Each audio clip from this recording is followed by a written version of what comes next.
Regresamos con la hora clave. Recordamos que pueden enviar sus comentarios, también sus preguntas, a la etiqueta numeral hora clave. Y le damos la bienvenida a nuestro invitado, el ciudadano embajador de la República Rusa, Vladimir Zaensky. Bueno, bienvenido, embajador. Un placer. Estamos muy contentos de tenerlo aquí, sobre todo porque sabemos que ya se aproxima el Día Nacional de Rusia, ¿no? Que es de una reciente data la escogencia de ese día, 1990, cuando el Congreso de los popular, pues, de los diputados de populares, instauró este día en pleno proceso de disolución de la vieja Unión Soviética. ¿Qué significa para ustedes esto? ¿Cómo se llegó al establecimiento de este día? Bueno, muy buenas noches. Muchas gracias por invitarme a participar en este programa.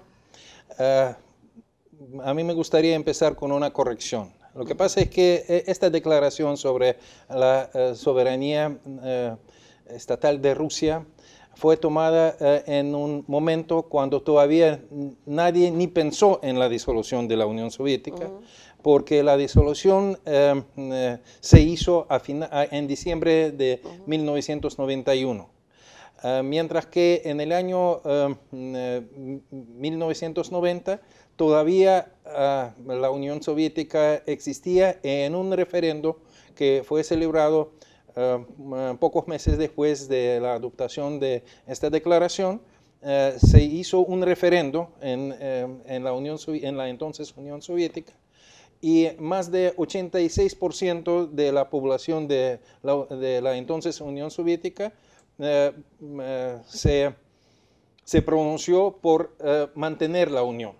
Así ahora, ¿qué pasó? Que apenas un año después, un año después, en agosto de 1991, fue un intento del golpe de Estado, lo que fue el acelerador de la disolución de la Unión Soviética, pero a mi parecer, desgraciadamente, lo que fue la razón principal de la disolución de la Unión Soviética fueron las ambiciones personales de los diferentes políticos de la Unión Soviética de aquel entonces, incluido en primer lugar el primer presidente de Rusia, Boris Yeltsin, porque estando en la Unión Soviética a él le interesaba muchísimo llegar a ser el número uno, pero la única manera de quitarle esta silla a Mikhail Gorbachev era efectivamente alzándose y una vieja costumbre. Sí, una vieja costumbre. Dividir la Unión Soviética, aunque fue un acto en contra de la Constitución de aquel entonces. Sí, así que el proceso fue bastante difícil. Bueno, efectivamente yo creo que ahora, aproximándose a la fiesta nacional, el Día de Rusia, es el momento apropiado para reflexionar un poco sobre la historia moderna de mi país. Cuando digo moderna, hablando de la historia milenaria de Rusia, me estoy refiriendo a los últimos 2 siglos de nuestra historia, porque estos 2 siglos fueron llenos de unas grandes conmociones de índole política, socioeconómica y, lo más importante, intelectual. Todo esto está muy bien reflejado en las obras de los grandes maestros de la literatura y poesía rusa, sí, tales como Alexander Pushkin, Fyodor Dostoyevsky, Nikolai Nekrasov, Nikolai Gogol, León Tolstoy, solo para mencionar algunos nombres de la gran literatura rusa. Unos nombres fuertes, duros, sí, ¿no? Que marcaron en su momento marcaron la gran época, tendencia de la literatura mundial, ¿no? Claro. Así es. Ahora, de ese momento, o sea, yo sé que podemos hablar de 2 siglos para atrás, como usted dice, la historia rusa es milenaria, ¿no?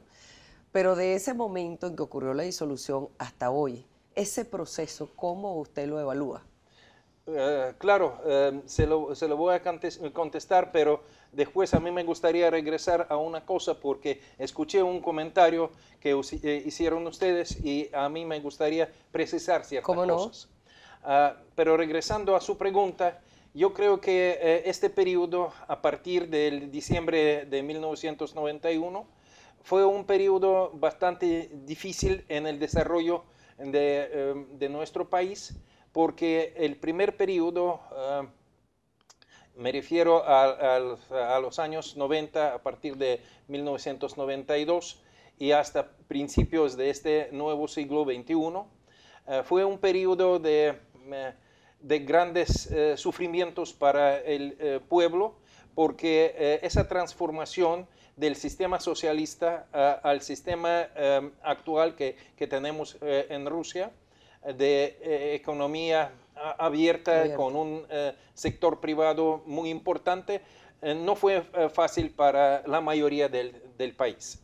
Al fin y al cabo, nosotros logramos con un gran empeño, con un gran trabajo de todos los ciudadanos rusos, logramos vencer estas dificultades, y yo creo que ya a partir de los primeros años del siglo XXI estamos desarrollándonos de una manera exitosa. Claro que en eso influyen también la crisis económica mundial y otras cosas, claro, pero lo más importante, y esto es, bueno, yo estoy convencido en eso, es que hay que trabajar mucho. Solamente con el gran empeño en el trabajo uno puede salir adelante. En el caso de... ¿Tú querías decir algo? Bueno, sí, no, lo quería decir que en relación a ese tema también es importante, sin duda alguna, hoy Rusia tiene una influencia, una presencia muy importante en el mundo entero, siempre la ha tenido, pero hoy acentuada en Europa en términos comerciales, ¿no?, de sus relaciones económicas, y un tema que es ineludible, las relaciones con Venezuela, que han cobrado mucha importancia en los últimos años. ¿Nos podría comentar? Esas relaciones van mucho más allá de la simple relación diplomática, ¿no? Claro que sí, van mucho más allá, y en los últimos 20 años, un poco más, porque en el año 1996 firmamos el Tratado de Amistad entre Rusia y la República de Venezuela, y desde aquel entonces, especialmente después de la llegada al poder del comandante Hugo Chávez, el desarrollo de las relaciones bilaterales ha sido muy exitoso. En primer lugar, puedo darle el ejemplo de un diálogo político que se va desarrollándose en todos los niveles.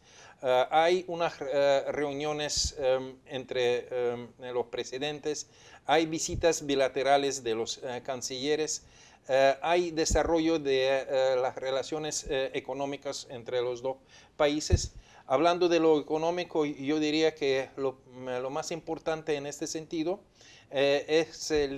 son las actividades de las 6 empresas mixtas ruso-venezolanas que están trabajando en el campo de petróleo, ya que los dos países son unos importantes productores de petróleo, así que en ese sentido nosotros tenemos no solamente el presente, sino también un futuro también muy promisorio, porque estas empresas están trabajando para el bien de los dos países. Eso, ¿cuál diría usted que es en este momento el compromiso más importante que tiene su país con Venezuela? Bueno, ¿es en el área petrolera?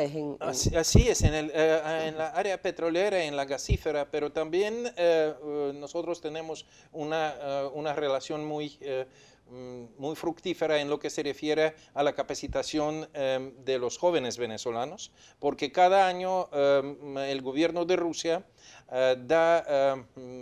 ofrece 55 becas a los jóvenes venezolanos para ir a estudiar en las mejores universidades de mi país. ¿Básicamente en qué áreas? ¿En qué áreas educativas? Son todas las áreas, incluyendo la medicina. La que escoge el estudiante. Así es. La que estudiante de selección. Sí. En este momento, ¿cuál diría usted que es sabemos que Rusia está experimentando una importante evolución desde el punto de vista económico y empresarial, pero ¿cuál diría usted que en este momento es el reto más importante o la dificultad más importante que enfrenta Rusia para evolucionar todavía más? Porque usted dijo que no estaban exentos de dificultades, obviamente, ¿no? Claro, bueno, la dificultad más importante yo diría que es el desarrollo de las relaciones en este ambiente internacional que no es nada fácil. Yo me refiero a muchas cosas. Por ejemplo, la lucha contra el terrorismo internacional, porque en esos 18 años del siglo XXI, esto ha sido la amenaza más seria que está enfrentando la humanidad. Desgraciadamente, esta amenaza afecta a todos y nosotros conocemos muy bien sobre los actos terroristas, sea en Francia, en España, en otras partes del mundo. El Estado Islámico es un movimiento que está tratando de introducir una guerra religiosa y de esta manera conquistar varios terrenos, vastos terrenos, no solamente en el Medio Oriente, sino tratando de distribuir su influencia y amenazar a otros países, incluida Rusia. Por eso yo creo que una de las cosas más importantes en este sentido es una cooperación muy sincera entre todos los países para luchar contra este mal, sin dobles estándares, porque desgraciadamente nosotros hemos tenido esa experiencia de que estaban ayudando a los representantes de este movimiento terrorista por razones ideológicas. Exacto. Pues nosotros creemos que eso es inadmisible, que en este sentido tiene que haber una solidaridad internacional y una sinceridad en todo esto. Si me permite, a mí me gustaría, tal como... Sí, nos quedan 2 minuticos y también queremos tocar lo del Mundial, pero sí le permitimos.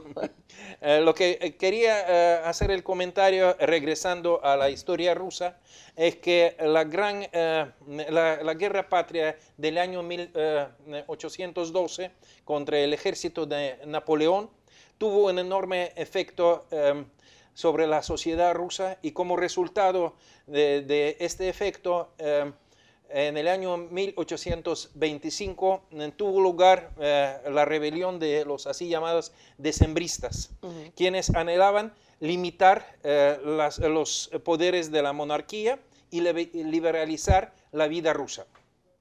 La derrota de este movimiento y la resistencia de las clases gobernantes, que hicieron lo imposible para conservar sus privilegios, han llevado a una gran tensión social en el país. Como resultado de todo eso, en los años 60 del siglo XIX, se crearon las primeras organizaciones revolucionarias que para el comienzo del siglo XX se convirtieron en unas fuerzas políticas bien importantes.